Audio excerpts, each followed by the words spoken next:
இப்படியும் தென்னை மரத்தை வளர்க்க முடியுமா? தென்னை மரத்திற்கேற்ற மண் எது? இப்ப நமக்கு தென்னை மரம் இருந்தா ஒரு மாதம் 40,000 காய்க்கு குறையாம அறுவடை பண்ணலாம். மண் வளம் எப்படி இருக்கணும், நீர் வளம் எப்படி இருக்கணும், இந்த தென்னை மரங்களை பூச்சி நோய் இருந்து எப்படி பராமரிக்கிறதா நம்ம இப்ப பார்க்க போறோம். அனிதாவா 1000 மரம் இருந்தா அரசனுக்கு சமம். அப்ப இடைவெளி நம்ம கஜா புயலுக்கு பிறகு 25 அடி பெரிய மரங்களுக்கு இடையில அடுத்த தலைமுறை தென்னங்கண்டுகளை ஐயா உருவாக்கி இருக்கீங்க. இது நல்ல விஷயம். தென்னை மரத்திற்கேற்ற கிளைமேட் பார்த்தேன்னு சொன்னா தென்னை மரத்திற்கு பகல் நேரங்கள்ல அதிக சூரிய ஒளி இருக்கணும், இரவு நேரங்கள்ல காற்றுல ஈரப்பதம் இருக்கணும். ஒரு 1/2 கிலோ வெயிட் உள்ள காய்கள் 35 ரூபா கூட வாங்குறாங்க. அப்ப அதுக்கு என்னென்ன செய்யணும்? முதல் வந்தையா நம்ம பார்க்க வேண்டியது மண்ணு.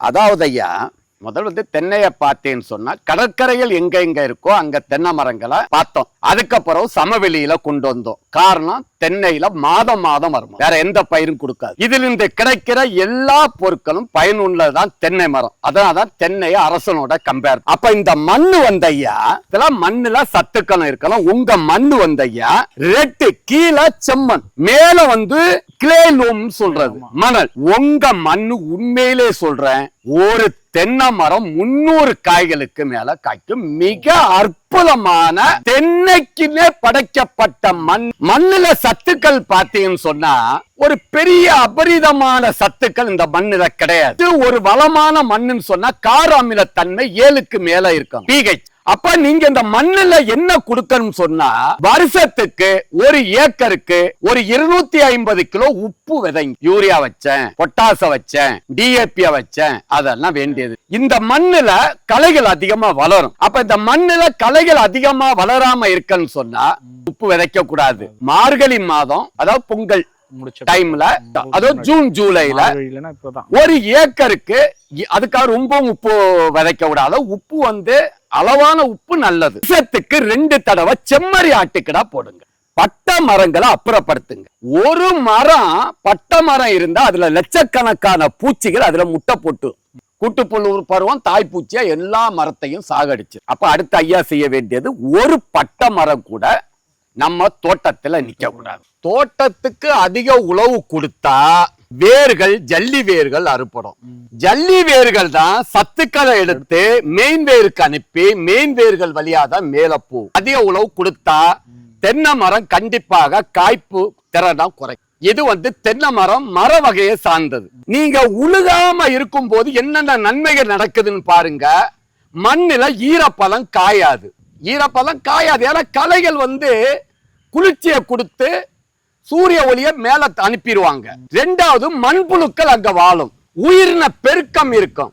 இலைதலைகள் அதான் விழுந்து சாகனமா தவிர நம்ம அந்த களைகளை நம்ம செயற்கையா அதுகளை நம்ம அழிக்க கூடாது. அதுக்குதான் பிரஷ் கட்டர். இல்லாட்டி ஒரு பசுமாடு கம்பிட்ட பென்சிங் போட்டு 2 பசுமாட சும்மா மேய விடுங்க, 2 கண்ணுக்குட்டிகளை விட்டுங்க, அது பாட்டு சும்மா மேய்ஞ்சுக்கிட்டு அங்கே படுக்கட்டும். அப்ப இந்த மரம் 300 காய் காய்க்கணும்னு சொன்னா இந்த கேங்கிங் தொங்குற வேர்களை எல்லாத்தையும் மண்ணுக்குள்ள மறைக்கணும். இது இவ்வளவுதான், இதுக்கு மேலேயும் போக கூடாது. நம்ம பசுமை பூமியில கற்பக ஆர்கானிக் கலப்போறன்னு இருக்கு. அது ஒரு 2.5 கிலோ, ஒரு 1/2 கிலோ தென்னை நுண்ணூட்ட சத்து, ஒரு 10-20 கிராம் பூம்பும் பூஸ்டரை புளி எடுக்க கூடாது. இனி 100 வருஷத்துக்கும் நீங்க இங்க மண் வெட்டி வரக்கூடாது. 300 காய் குறையாம காய்ச்சிக்கலாம். செலவு இல்லாம கழிவுகளை உரமா மாத்துறது. அதுக்குதான் கடவுள் கழிவுகளை படைச்சிருக்காரு. அதை எரிக்கிறதுக்கு கடவுள் படைக்க. மோனோகோட்ட பாசு மருந்து கட்டி 50 மரம் செத்து இருக்குன்னு சொன்னா மோனோகோட்ட பாசும் இன்னைக்கு டூப்ளிகேட். அப்ப நீங்க மட்டை இடுக்குகள்ல நான் அதுக்குதான் சொன்னேன். அங்குசம், எண்ணெய் எடுக்காத வேப்பம் புண்ணாக்கு, சாம்பல், எரிச்ச சாம்பல், ஆத்து மணல். இதுல நீங்க ஆத்து மணலும் சேர்க்கலாம். வண்டுகள் தொலைக்காம இருக்கிறதுக்கு தான், இத மாதிரி குருத்துல வண்டுகள் விழுந்து சாகாம இருக்கிறதுக்கு தான் எல்லா மரங்களுக்கும் குளோரி பைரி பாசுன்னு அந்த பூச்சிக்கொல்லி மருந்தோட அந்த ஏசியன் பெயிண்ட் ஒயிட் பிரேமர் கலந்து எல்லா மரத்துக்கும் 4 அடி உயரத்துக்கு அடிக்க சொல்லும். கரையா மட்டும் இல்ல ஐயா, பூச்சி வராது, மர நாய்கள் வராது, எலி வராது. இடையில ஒரு வருஷம் வாழையை நீங்க ஒரு வருஷம் கழிவுல வெட்டி இதுல போடு. ஒரு வருஷம் நான் சொல்றது கறிவாழையோ கற்பூரவல்லியோ பூவனோ வருமானம் கிடைச்சது இல்ல, களைகள் வளராதுன்னு. தென்னை மரத்திற்கு முதன்மையான உரம் பொட்டாஸ். இயற்கையா பொட்டாஸ் எதுல இருக்குன்னு சொன்னா இந்த கழிவுகள். இத எரிச்சா சாம்பல் இருக்கிறது K2O, பொட்டாசியம் ஆக்சைடு. அப்ப இதுல இருக்கிறது பொட்டாஸ். அனைத்து பழங்கள்ல இருக்கிற தோள்கள், மரவள்ளி கிழங்கா இருக்கட்டும், வாழைப்பழ தோலா இருக்கட்டும், அதுல இருக்கிறது பொட்டாஸ். வாழை தண்டுல இருக்கிறது பொட்டாஸ். மத்து வரும். இந்த ஓட்டை இதுதான் வண்டு. இப்ப இதை எப்படி கட்டுப்படுத்துறதுன்னு சொன்னா, இப்ப இத ஆபரேஷன் பண்றோம். இங்க பாருங்க, நம்ம ஆபரேஷன் பண்றோம். மரங்களை ரொம்பவும் காயப்படுத்த கூடாது, லைட்டா காயப்படுத்துறோம். இங்க பாருங்க, உள்ள இருக்கிற சக்கை நிறைய இருக்கு. இங்க பாருங்க வந்துட்டு இருக்காங்க. சார் இல்லைன்னு சொன்னாரு, நான் இருக்குன்னு சொன்ன பாத்தீங்களா? அதான் பசுமை பூமி. இது பெண் பூச்சி. இங்க பாருங்க, கோடு 4-5 புள்ளி இருக்கு. அப்ப மருந்து கட்டுறது தீர்வு அல்ல, மரத்தை பாதுகாக்கணும். இந்த இடத்துல ஐயா இப்ப சுத்தம் பண்ணிட்டோம். இதுல அலுமினியம் பாஸ்பேட் ஒரு மருந்து இருக்கு, மாத்திரை. அத தண்ணியில நனைச்சு உள்ள போட்டுருங்க. போட்டுக்கிட்டு பாஸ்பின் கேஸ ரிலீஸ் பண்ணும். மூக்கு கிட்ட கொண்டு போகாதுங்க, மிகப்பெரிய டேஞ்சரஸ் வண்டு. இந்த மட்டை பிடிமானம் இல்லாம பண்ணாட இதெல்லாம் போறதுக்கு காரணம் பொட்டாசத்து இல்ல, கால்சியம், நுண்ணூட்டம், சிங்கு, பிரசு, காப்பர், போரான், மெக்னீசியம், மேங்கனீசியம் எல்லாம் நிறைய கொடுக்கணும். அடுத்து இந்த மரத்துல களை எடுத்துக்கிட்டு நான் சொன்ன தென்னை நுண்ணூட்ட சத்து 1 கிலோ பொட்டாசு கொஞ்சம் சேர்த்து கொடுத்தேன்னு சொன்னா இந்த மாதிரி குறும்பைகள் உதிராது, மட்டைகள் தொங்காது.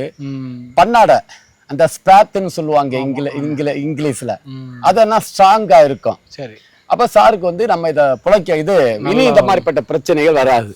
சரி, இது நுண்ணூட்ட சத்து குறைபாடு சார். உணவே மருந்து, மருந்தே உணவு. ஒரு செடி வளரணும் அப்படின்னா 16 வகையான ஊட்டச்சத்துக்கள் தேவை. அவை என்னவென்றால் நுண்ணூட்டச்சத்துக்கள், பேரூட்டச்சத்துக்கள், கனிம ஊட்டச்சத்துக்கள், வளர்ச்சி ஊக்கிகள் போன்றவை ஆகும். இவை எல்லாம் உள்ளடக்கியதே நமது பசுமை பூமியின் கற்பக ஆர்கானிக் கலப்பு உரம். இதில் எலும்பு மச்சை, மீன் உரம், வேப்பம் புண்ணாக்கு, கடலை புண்ணாக்கு, கடல் பாசி, humic acid, fulvic acid, bio potash, கோடியேறு, அக்ரிலைம், ஆமணக்கு புண்ணாக்கு, இயற்கை முறையில் பேரூட்டச்சத்துக்கள், 2ஆம் நிலை சத்துக்கள், பயிர் வளர்ச்சி ஊக்கிகள், அஸ்கார்பிக் ஆசிட், அமினோ அமிலம், தாதுப்புக்கள் போன்ற ஆர்கானிக் சத்துக்களை மட்டுமே உள்ளடக்கியது. இதை வாழை, ரப்பர், காப்பி, நெல்லி, தேயிலை, பூச்செடிகள், நிலக்கடலை, பாக்கு, காய்கறிகள், தென்னை, ஏலக்காய் போன்ற அனைத்து விதமான பயிர்களுக்கும் பயன்படுத்தலாம். இதை பயிர்களுக்கு பயன்படுத்தும் போது 1 ஏக்கருக்கு 50 to 100 கிலோ வரை பயன்படுத்தலாம். தென்னைக்கு 1 வருடத்திற்கு 5 கிலோவாக 4 தடவை பிரித்து கொடுக்க வேண்டும். இவ்வாறு பயன்படுத்தினால் ஆர்கானிக் உரமானது வேர் வளர்ச்சியை தூண்டி ஒளி சேர்க்கையை துரிதப்படுத்தி பயிர்களின் ஆரோக்கியத்தை காத்து பூச்சி நோய்களுக்கு எதிர்ப்பு சக்தியை அளிக்கிறது. தென்னையில் உள்ள அனைத்து பிரச்சனைகளையும் சரி செய்கிறது. வாங்கி பயன்படுத்துவீர், அதிக மகசூலை பெறுவீர்.